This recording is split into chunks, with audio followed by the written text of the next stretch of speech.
Hello there.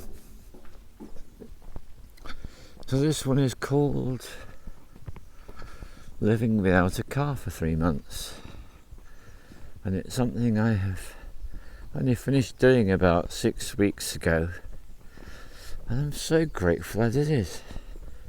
I had absolutely no idea what a really delightful experience it is to live without a car.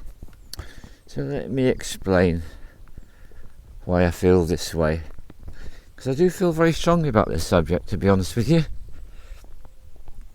Right, here we go into one of my nearest collections of delightful trees, and this is a tree in flower.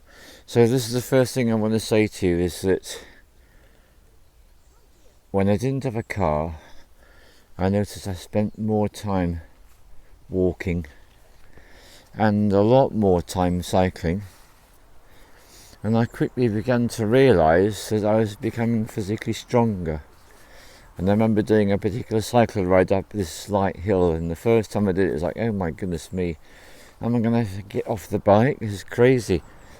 And then a few weeks later, it was like just breezing up that hill like it wasn't anything. Wonderful. Little courtship display going on here.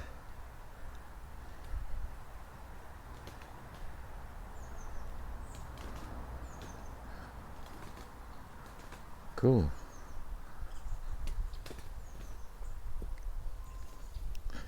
So yeah, really quite something not having a car. So apart from getting physically stronger and spending more time moving my body in terms of walking and cycling, the other thing I noticed is actually changed my lifestyle quite significantly. And at first there were these, oh but I can't do this, oh but I can't do that, and I can't go here and I can't go there. And that was a bit disconcerting at first, until I gradually realised, this is really cool. I can't go here and I can't go there and I can't do this and I can't do that. Because it actually changed the way I was living my life. And it meant I could spend more time actually just being where I live, in the near environment. I relearnt the art of taking buses. And it is an art. I mean, there was only one event which I did have some regrets about. I was going to go and visit a friend, and it would involve about 5 trains and a bus and maybe a taxi at the other end. And what I discovered was that I was everything arranged, bought my tickets online like you're supposed to do these days, and got at the bus stop, so I had plenty of time. The bus didn't come, and the next bus didn't come, and then when the third bus didn't come, I knew that I was screwed. I'd missed all my connections. There was no way I was going to do that journey, so that was a bit of a downer in a way.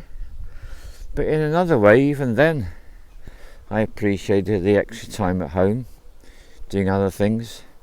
But I did miss being able to make that visit happen through public transport. And otherwise, that was it, really. So the big issues I thought I was going to have to face, well, everyone who knows me knows I've got a thing about water. I'm not sure how to go get my own and get the stuff out of the tap always. I thought, this is going to be an issue. How am I going to manage? But I went into trust with it. I thought, just see what happens. Do your best. Be creative.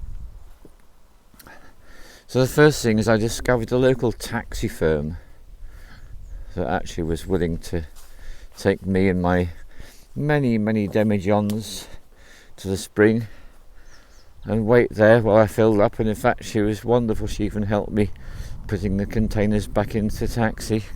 Couldn't quite believe that. Really lovely people around here in this part of Somerset. So that was a win. And then my son-in-law helped me out, did me a trip. My daughter did me a trip. And at one point I met this lovely guy called Chris. He's a man with a van in Glastonbury. And we went out together as well, got water too. I paid him obviously. And so that was really great. So I discovered that, yeah, you haven't got a car, you can still get your water. That was my big one. The other big one is I like to build things. So I built a large, very deep raised bed actually, about waist height deep, that kind of thing. And I thought, well, how are you going to get this done? Well, I've already given the answer. Chris, man with the van, stepped up, and I was able to get all the building materials to the garden and build a raised bed. What was really unsuspected for me was how people with cars behaved towards me. And some of them treated me like I was suddenly disabled. I got this disability, which is I didn't have these four wheels underneath me. Oh my goodness me, how are you going to manage, kind of thing. That was a little bit surprising. In fact, someone very kindly did actually offer that I could drive their vehicle. Very kind offer. And it really shows how it's such an important thing for people.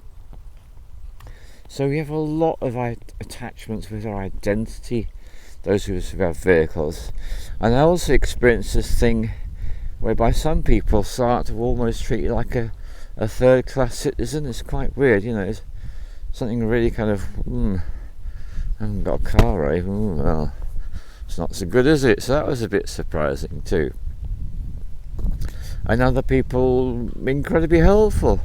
It's a whole spectrum of different responses I got from people. And shopping, that was interesting as well. I mean, I was able to either cycle or get the bus to the Glastonbury town market where I got my organic vegetables from. So I've got panniers on the bike. I could actually buy all the food for the both of us for the week for the market there. That was great. I didn't get to go to Wells Market so much. I don't think I ever went at all actually. But yeah, it was great.